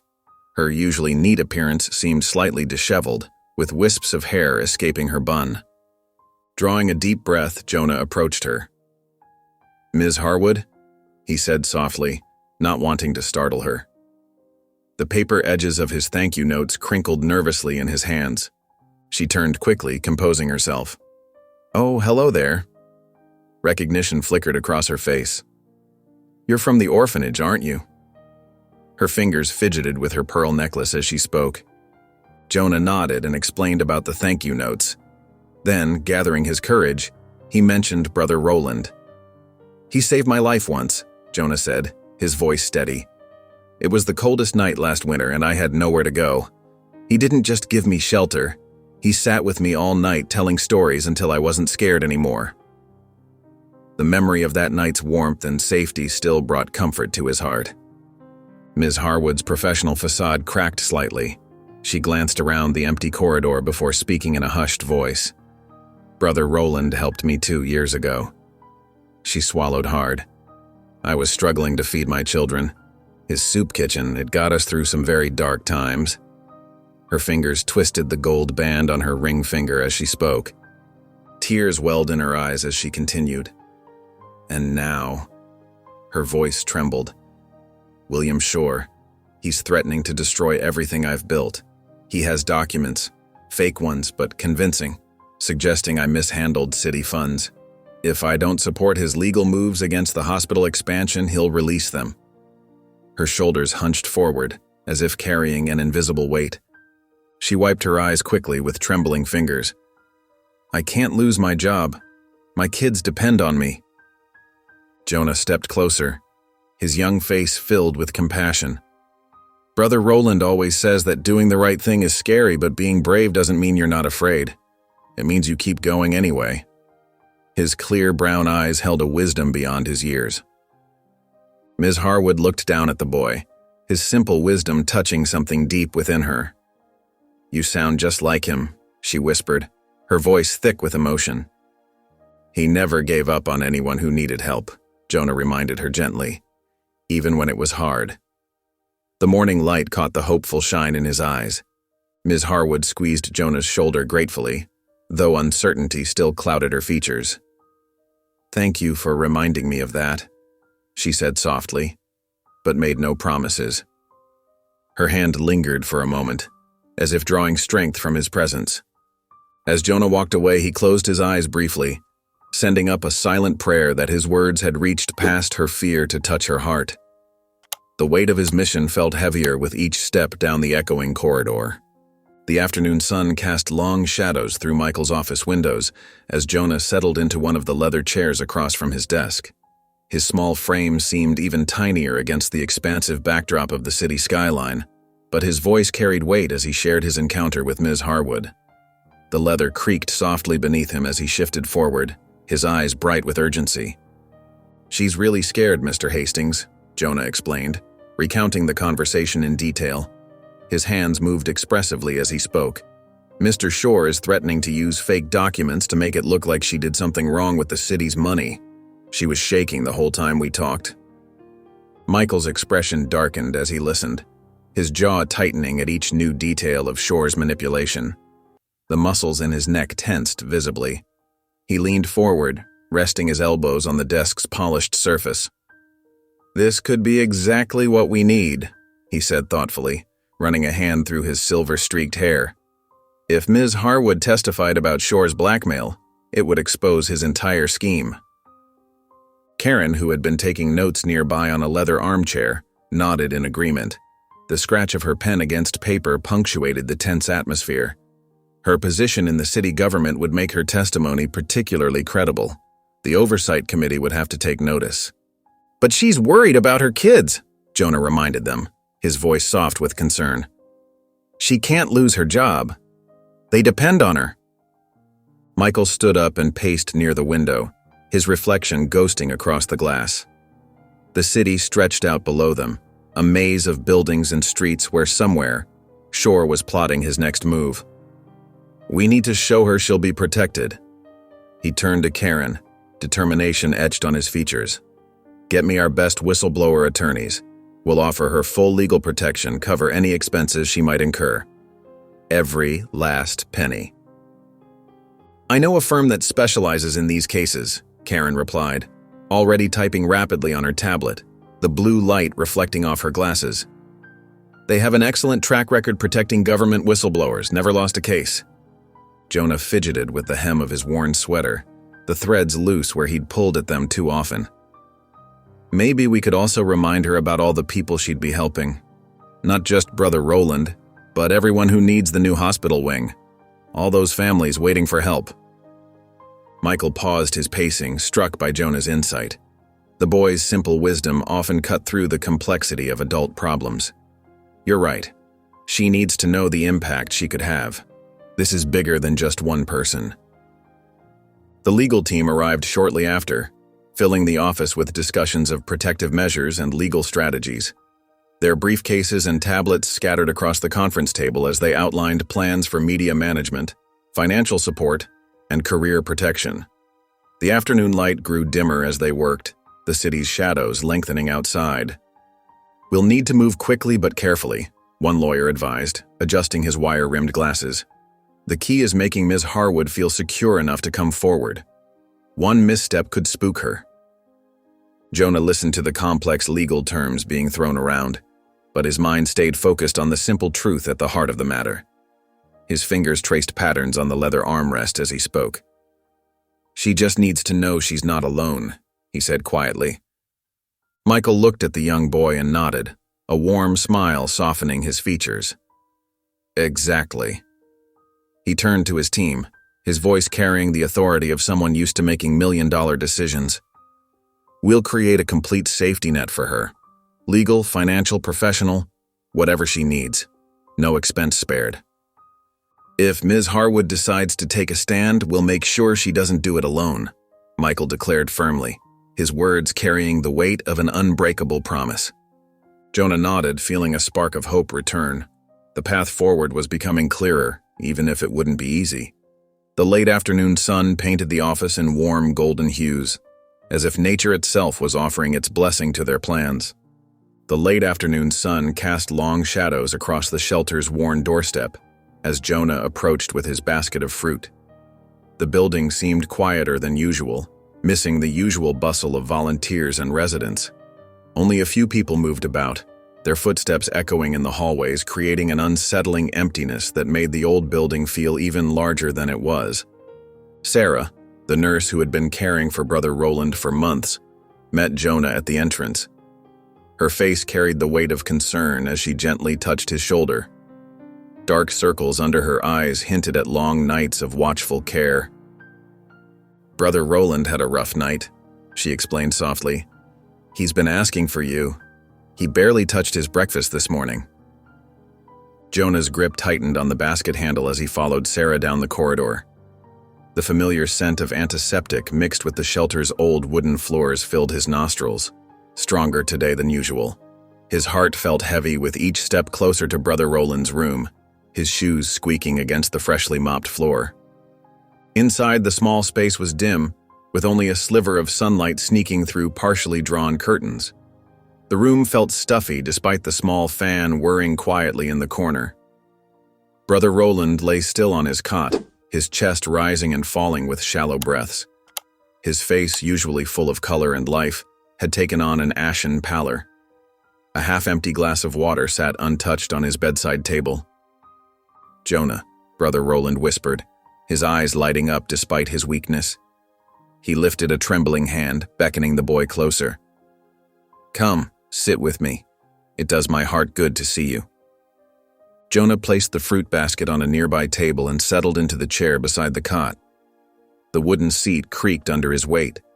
Brother Roland's hand found his, the grip far weaker than Jonah remembered. His skin cooled to the touch. "Have faith," Brother Roland murmured, each word measured and deliberate. "Love conquers all." He paused, gathering strength for each phrase, his chest rising with effort.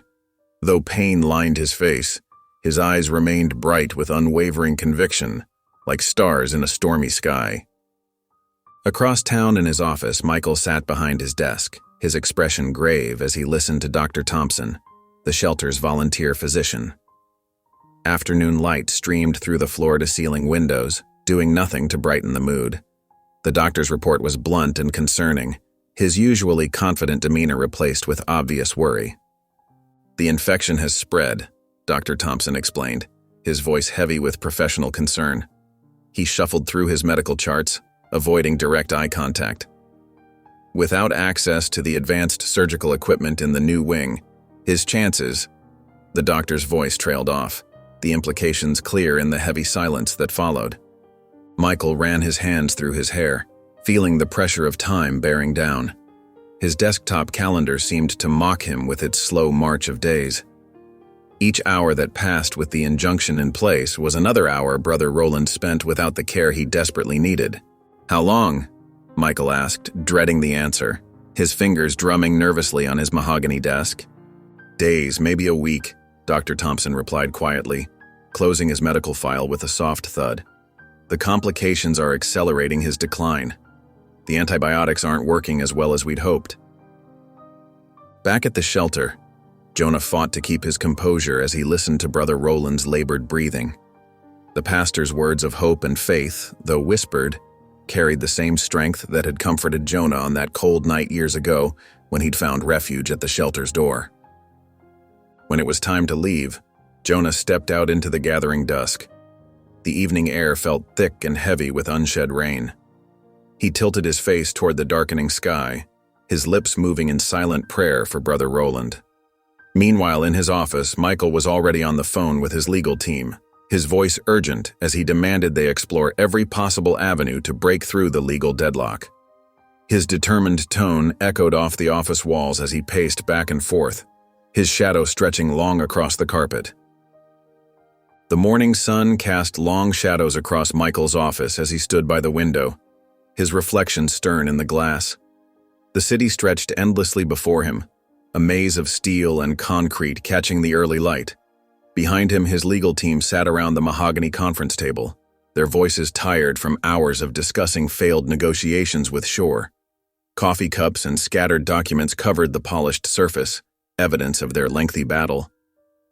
"We've hit another dead end, sir," one of the lawyers said, shuffling through a stack of papers. His tie was loosened and dark circles shadowed his eyes. "Shore's team isn't budging. They're throwing up roadblocks at every turn."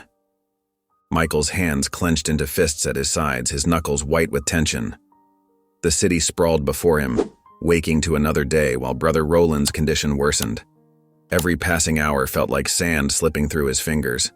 He turned abruptly, causing his team to fall silent, their exhausted faces looking up at him expectantly. "Enough," Michael declared, his voice tight with determination. The word crackled through the room like electricity. "We're taking this public. I want a press conference arranged for this afternoon." Karen's eyes widened, but she was already reaching for her phone, her fingers moving with practiced efficiency. "Outside the courthouse?" "Yes, get every major news outlet there. It's time people knew what Shore is really doing. Every dirty detail needs to come to light." The office erupted into activity, like a hive suddenly awakened. Staff members rushed to draft press statements while Karen coordinated with media contacts, her voice steady and professional as she worked the phones. Michael retreated to his private office to prepare his speech, the words flowing from a place of raw emotion he hadn't accessed in years. His fingers flew across the keyboard as he typed, deleting and rewriting until each sentence carried the impact he needed. Jonah arrived mid-morning, his school backpack still slung over one shoulder, watching from a leather armchair as Michael paced the room, practicing his delivery. The boy sat quietly, hands folded in his lap, as Michael's words filled the space between them. His presence seemed to ground Michael, reminding him exactly why this fight mattered. "This isn't about business anymore," Michael rehearsed, his voice carrying the weight of conviction. His tie was slightly askew, his usually perfect hair showing signs of running his hands through it. "This is about choosing between profit and people's lives." By early afternoon, the courthouse steps were crowded with reporters and curious onlookers, their collective energy creating a buzz in the air. Camera crews set up their equipment, while journalists checked their microphones, their voices creating a steady murmur of anticipation. Jonah stood near the edge of the gathering, almost hidden among the forest of legs and camera tripods, his heart racing with each passing minute. Michael emerged from the courthouse doors, his presence drawing all eyes like a magnet. His usual polished business attire seemed more like armor now as he approached the podium, each step measured and purposeful. Karen stood to one side, nodding encouragingly, a tablet clutched to her chest, while camera flashes illuminated Michael's face in rapid bursts against the darkening sky. He gripped the edges of the podium, adjusting the microphone as the crowd fell silent, the usual city noise fading to a distant hum. Jonah watched from his spot in the crowd, his heart pounding with equal measures of anxiety and hope. Michael drew a deep breath, ready to begin his speech, his shoulders set with resolve. The air felt charged with anticipation as Michael leaned toward the microphone, his expression resolute. Jonah could see the determination in his stance, the way his shoulders squared against the weight of the moment. This was Michael Hastings as Jonah had never seen him before, not a businessman but a warrior for justice, ready to fight for something far more precious than profit margins. Michael stood at the podium, his voice clear and steady as cameras flashed around him. Sunlight glinted off the glass windows of City Hall behind him, and a gentle breeze rustled through the crowd. The gathered mass of reporters, officials, and concerned citizens fell silent, hanging on his every word as he began to address the controversy surrounding the hospital expansion. "For too long, corporate interests have stood in the way of essential medical care for our community," he began, his hands resting firmly on either side of the podium. His knuckles whitened slightly with the pressure of his grip. "My own company has been part of this problem, engaged in legal battles that have delayed critical developments. Today, I'm here to acknowledge this and to make it right." The crowd stirred as Michael shared Brother Roland's story, describing the pastor's tireless work at the shelter and his current critical condition. His voice softened as he spoke about Jonah, the young orphan whose selfless act had saved his life and opened his eyes to what truly mattered. The emotion in his voice was unmistakable as he recounted that rainy night and Jonah's brave intervention. "Sometimes it takes a child to remind us of our humanity," Michael continued, his gaze finding Jonah in the crowd. The boy stood between two reporters, his worn sneakers and simple clothes a stark contrast to the business attire around him. "This brave young man didn't ask for money or favors when he saved my life. He asked for help to save someone else's." Drawing himself up to his full height, his shoulders squared with determination, Michael made his announcement. "Effective immediately, Hastings Development is relinquishing all claims to the disputed property. We are donating the land to the city, specifically for the purpose of completing the hospital expansion." Gasps rippled through the crowd like a wave. Reporters began shouting questions, their voices overlapping in an eager chorus. Camera flashes intensified as photographers captured the moment, creating a strobe-like effect in the morning light. City officials shifted uncomfortably in their seats, exchanging meaningful glances, their faces a mix of surprise and calculation. "Yes, this decision will cost our company millions," Michael acknowledged, raising his voice slightly to be heard over the growing murmurs. He stood straighter, his jaw set with resolve. "Our shareholders may object, but I ask you, what price can we put on a human life? What profit margin justifies delaying essential medical care?" From his spot in the crowd, Jonah felt tears welling up in his eyes. His heart swelled with a mixture of pride and relief as he watched Michael handle the barrage of questions with unwavering composure, repeatedly emphasizing that this decision was final and non-negotiable. The businessman's transformation from the cold corporate figure he'd first met to this passionate advocate for change seemed almost miraculous. "Mr. Hastings, what about your fiduciary duty to your shareholders?" one reporter called out, her pen poised over her notepad. "My duty as a human being comes first," Michael responded firmly, his voice carrying across the plaza. "We cannot build a truly successful business on the foundation of human suffering." As the questions continued, city officials huddled together, speaking in hushed tones and gesturing animatedly. Michael's public declaration had effectively forced their hand. They would need to act quickly on the hospital expansion now. The mayor's face showed a mix of annoyance and resignation.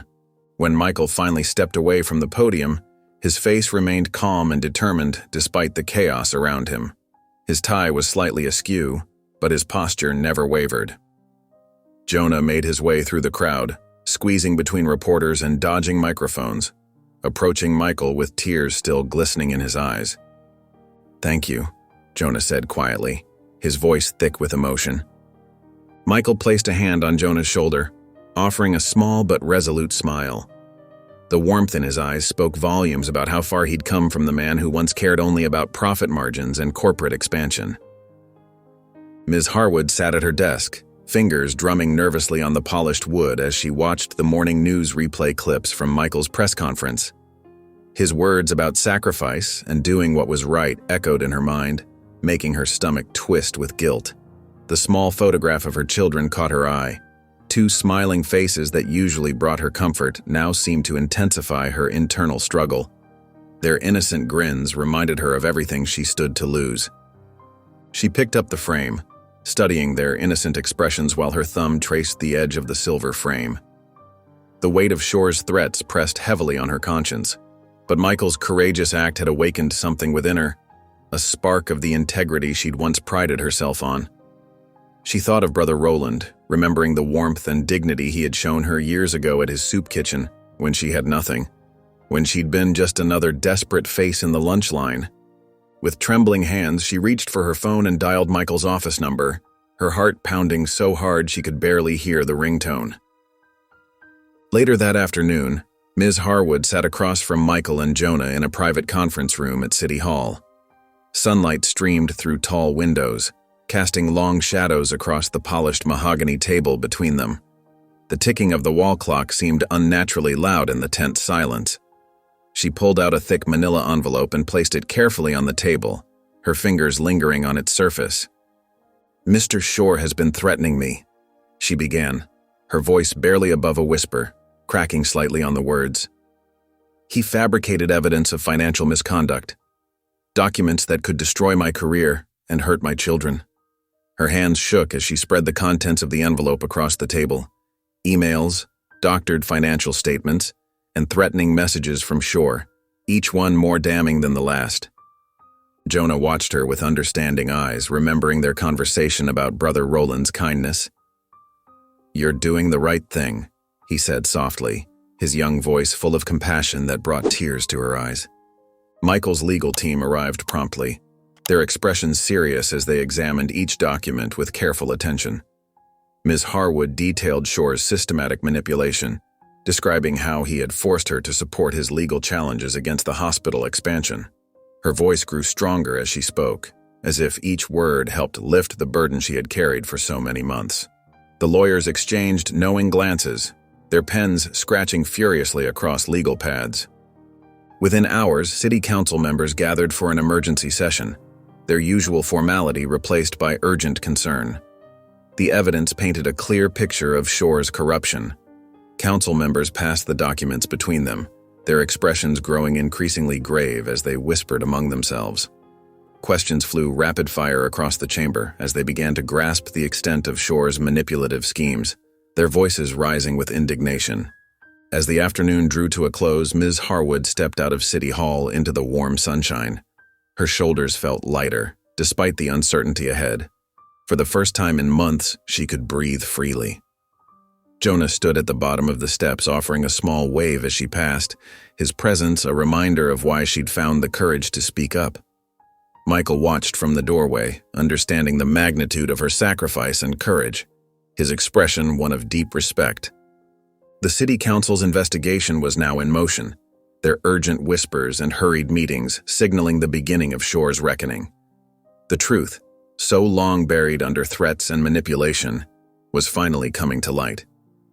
The morning sun cast long shadows across newsstands throughout the city, where headlines blazed in bold type. Shore's corruption exposed, and developers' dirty tactics block hospital. Social media platforms buzzed with activity as justice for brother Roland began trending, accompanied by personal stories of those who had benefited from the pastor's kindness over the years.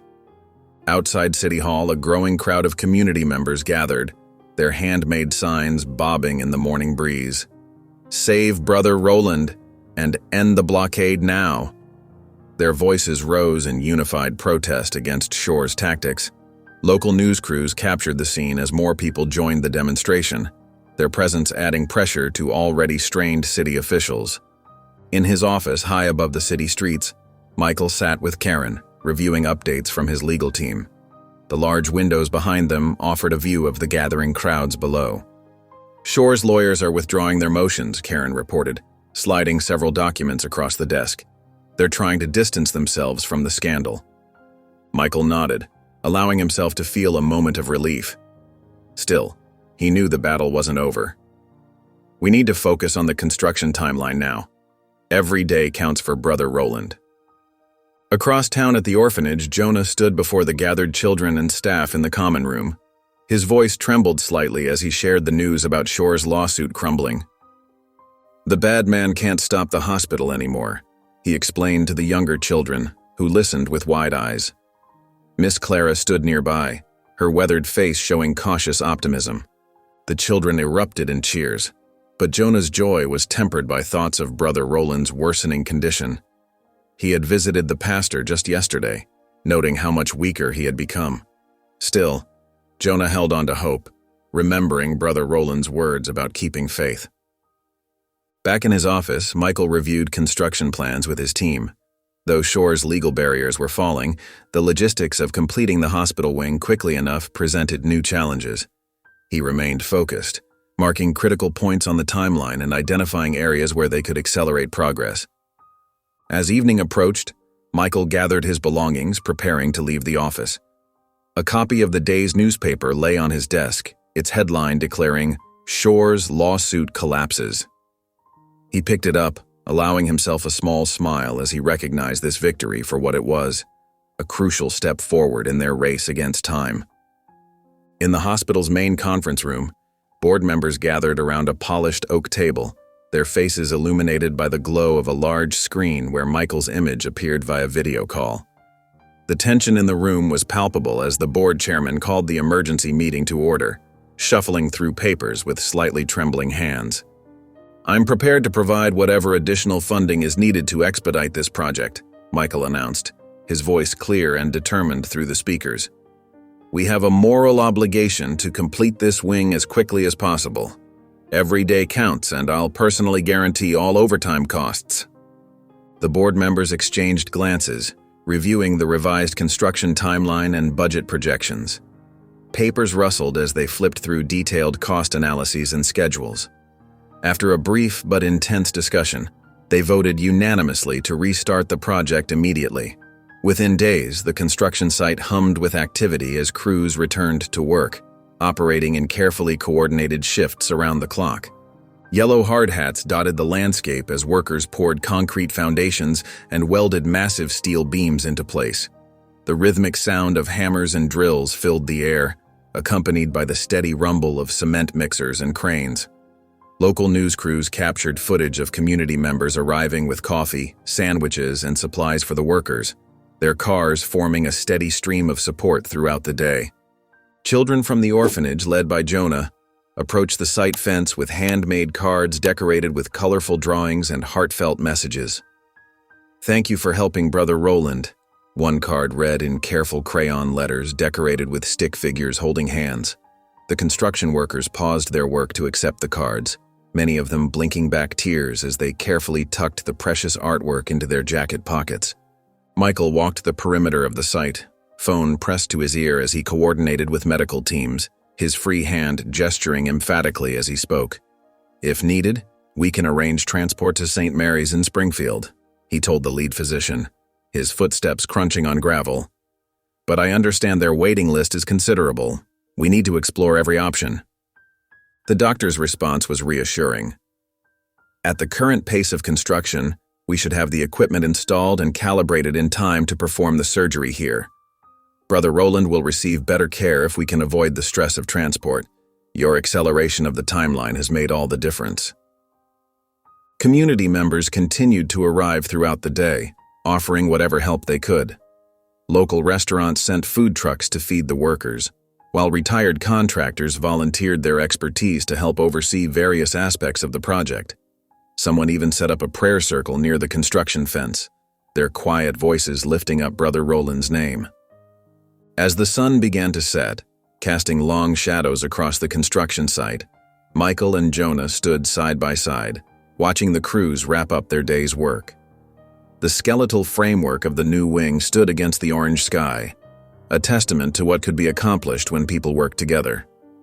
A cool breeze carried the scent of fresh concrete and hope.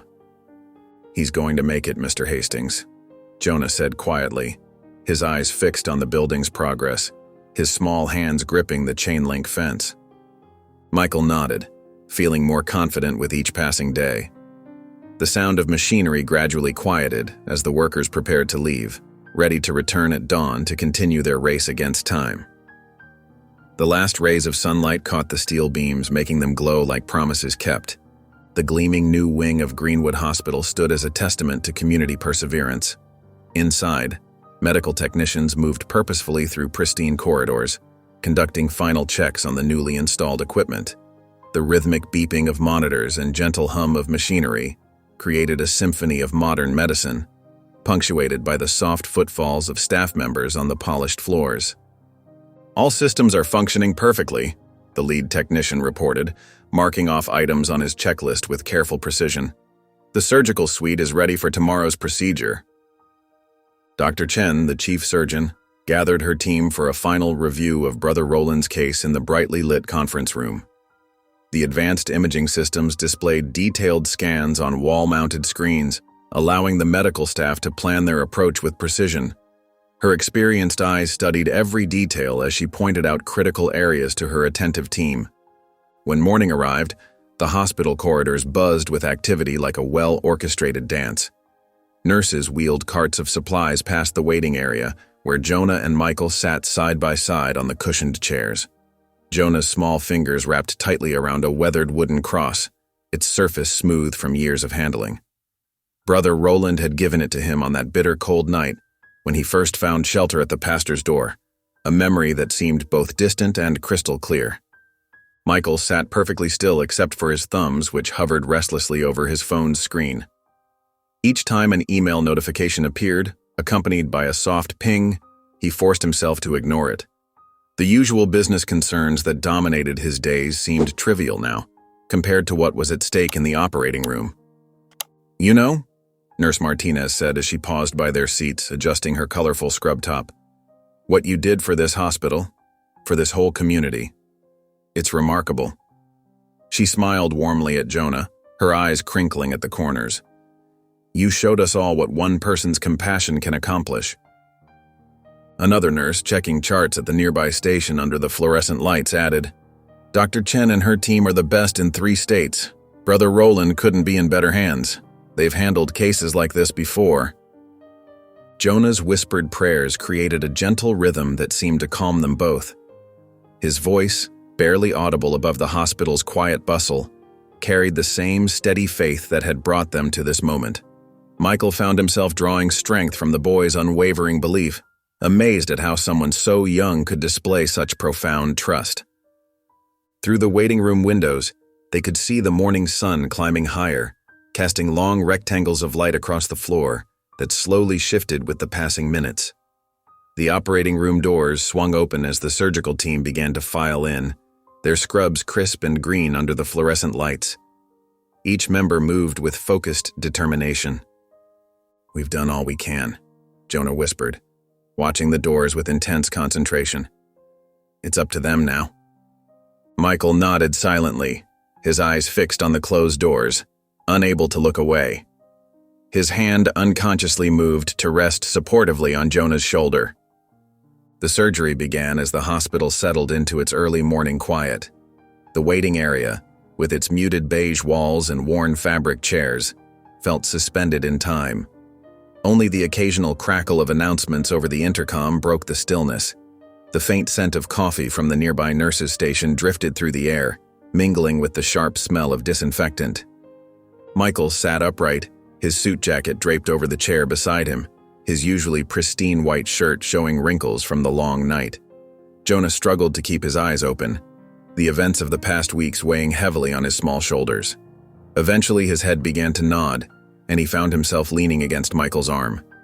Without hesitation, Michael shifted to make the boy more comfortable, placing a protective arm around him, remembering how his own father had done the same for him long ago. The hours crawled by like molasses in winter. Every footstep in the corridor caused them both to look up, hoping for news. Nurse Martinez appeared periodically, her gentle voice offering brief updates. The surgery is proceeding as planned. Everything's stable. Dr. Chen is pleased with the progress. Each time she left, the silence seemed to grow heavier. Jonah's fingers never loosened their grip on the wooden cross, its surface warm from his constant touch. His mind drifted back to that first day in the airport lounge, when he'd gathered the courage to ask Michael for help. The memory felt distant now, like a scene from someone else's life. Doubt crept into his thoughts. Had he done enough? Should he have noticed Brother Roland's declining health sooner? But then he remembered the pastor's words about faith and love conquering all obstacles. He pushed the doubts aside, focusing instead on prayer, his lips moving silently with each heartfelt petition. As the first hints of dawn appeared through the waiting room windows, painting shadows across the empty chairs, Dr. Chen emerged from the operating room. His surgical cap was still in place, and his expression carried the weight of concentration. Michael gently roused Jonah, who blinked awake immediately, his eyes wide with anticipation. The critical portion of the surgery was successful, Dr. Chen began, his voice measured and clear. We were able to complete the procedure using the new equipment exactly as planned. He paused, making sure they understood, his hands clasped in front of his surgical scrubs. However, Brother Roland's condition remains fragile. The next 24 hours will be crucial in determining his recovery path. Jonah absorbed the news, his grip on the cross tightening slightly. Michael maintained his protective posture, sensing the boy's need for support, his own heart racing with cautious optimism. Through the large windows, they watched as the sun began to paint the sky in soft pinks and oranges, the city slowly coming to life below. The night's vigil was ending, but a new kind of waiting was just beginning. The morning light cast long shadows across the floor, like nature's own countdown to what lay ahead. He's still fighting, Jonah whispered, his voice carrying both exhaustion and hope. That's what matters. Michael nodded silently, knowing their journey wasn't over yet, but feeling a renewed sense of purpose in the quiet strength of the boy beside him. The morning sun streamed through the hospital room windows, casting a warm glow over the get well cards and colorful balloons that filled every available surface. A gentle breeze rustled the curtains, carrying with it the sweet scent of spring flowers from the garden below. Jonah and Michael entered quietly, their footsteps soft against the polished floor. Brother Roland lay propped up against white pillows, his face still pale but his eyes bright with recognition. Though his hospital gown seemed too big for his thin frame, his presence filled the room with warmth. Despite his weakness, he offered them a genuine smile that transformed his tired features. Jonah moved to the bedside, taking Brother Roland's thin hand in his own. The familiar calluses from years of helping others were still there, a testament to his lifelong service. The pastor's voice, though quiet, carried more strength than it had in weeks. "Thank you both," he said, his words filled with emotion. "Your faith, Jonah, and your extraordinary kindness, Michael. You've done more than save my life. You've reminded me that goodness still thrives in this world, and that miracles happen every day." Michael stood near the foot of the bed, gripping the metal rail as unexpected tears slid down his cheeks. He wiped them away with the back of his hand, but his voice wavered as he spoke. "It was Jonah who showed me the way," he admitted, shaking his head in wonder. "Before him, my world revolved around business deals and profit margins. I never imagined taking the steps I did, but his selfless spirit opened my eyes to what truly matters in life." Jonah beamed at Michael's words, his heart swelling with gratitude for the businessman who had become so much more than just a benefactor. His eyes sparkled with joy as he looked between the two men who had changed his life. Weeks later, the orphanage auditorium buzzed with excitement. Streamers hung from the ceiling in cheerful loops, and sunlight poured through the freshly cleaned windows. Children chatted animatedly while staff members arranged chairs and decorations, their movements quick with anticipation. Jonah stood near Michael, fidgeting with the sleeve of his new sweater and watching the preparations with curiosity. He had no idea what was coming. Michael took to the small stage, his polished shoes gleaming under the lights as his presence commanded immediate attention. He spoke about transformation, about how a young boy's courage and unwavering faith had changed his life forever. His voice carried to every corner of the room as he shared their journey. With pride, he announced the creation of a new foundation that would support shelters and free clinics across the city, bearing Brother Roland's name as a testament to his years of service. Then Michael stepped down from the stage and knelt before Jonah, his expensive suit gathering dust from the floor. His eyes were warm and sincere as he looked at the boy who had saved his life in more ways than one. "Jonah," he said, his voice steady despite the emotion it carried, "I'd be honored if you'd let me be your family. I want to foster you, give you a stable home, and make sure you never feel alone again. You've taught me what it means to truly care for others." Tears welled up in Jonah's eyes as he threw his arms around Michael's neck, his small frame trembling with joy. The room erupted in applause, and Brother Roland, watching from his wheelchair in the front row, wiped away his own tears of happiness. Jonah felt, for the first time in his life, the complete security of belonging to someone who truly cared, and the promise of a future filled with love. The winter morning cast a gentle glow through the hospital windows as Jonah and Michael arrived to help Brother Roland prepare for discharge. The pastor sat in a comfortable chair by the window, his gaze fixed on the city skyline. Though still thin, his complexion had improved significantly, and his eyes held their familiar warmth. The medical equipment that had been his constant companion for weeks had finally been removed, leaving the room feeling more peaceful. "Ready to head home?" Michael asked, picking up Brother Roland's packed belongings. His voice carried a mix of concern and relief. Brother Roland nodded, a peaceful smile crossing his face. "More than ready. This view has been wonderful, but I miss my shelter and my work." He patted the armrest of his chair, eager to return to his life's mission. Jonah helped Brother Roland into a wheelchair, carefully arranging the blanket over his legs. The boy's movements were gentle but confident, showing how much he'd grown over the past months. His hands no longer trembled with uncertainty as they had during those first difficult days. A nurse arrived with discharge papers, which Michael signed while explaining the follow-up care arrangements he'd organized, including private nursing care and rehabilitation services. As they made their way through the hospital corridors, they passed the new wing where other patients were already receiving treatment. The state-of-the-art equipment hummed quietly behind closed doors, and medical staff moved purposefully through the halls. The fresh paint still carried a hint of newness, and motivational posters adorned the walls.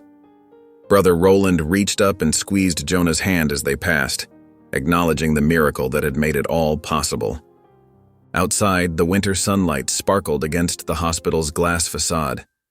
Jonah carried Brother Roland's bag while Michael helped the pastor from the wheelchair to his feet. They paused for a moment, taking in the sight of the new wing gleaming against the blue sky. A gentle breeze carried the scent of pine from the nearby gardens. "I never imagined wealth could do so much good," Michael said softly, his voice thick with emotion. "For years I saw it only as a measure of success. But now..." He gestured at the building, its windows reflecting the morning light like diamonds. Jonah looked up at the sky, remembering that bitter cold night when Brother Roland had found him huddled in a doorway. The memory of that desperate loneliness contrasted sharply with the warmth he felt now, standing between these two men who had become his family. His heart swelled with gratitude. A small crowd began to gather. Nurses who had cared for Brother Roland, children from the orphanage holding handmade cards decorated with glitter and crayon drawings, and construction workers who had labored to complete the wing. Their presence drew more onlookers, and soon a modest group stood cheering for the pastor's recovery. Some held up signs welcoming Brother Roland back to the community. Michael stepped forward, his hand resting on Jonah's shoulder. "Thank you all," he addressed the crowd, his voice carrying across the parking lot. "What we've achieved here goes beyond buildings and equipment. We've shown what's possible when we come together for something greater than ourselves." Brother Roland smiled at the gathered well-wishers, raising his hand in grateful acknowledgement. His eyes glistened with unshed tears of joy. The crowd's enthusiasm grew, their cheers echoing across the hospital parking lot. Hospital staff paused in their duties to wave from windows, and passing cars honked in celebration, creating a symphony of support.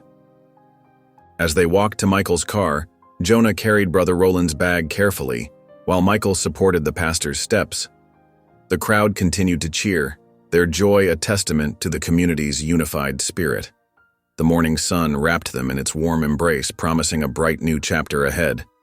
If you enjoyed the story of Jonah and Michael, I handpicked this next story that you will enjoy. Please don't miss this one. Click here to watch it.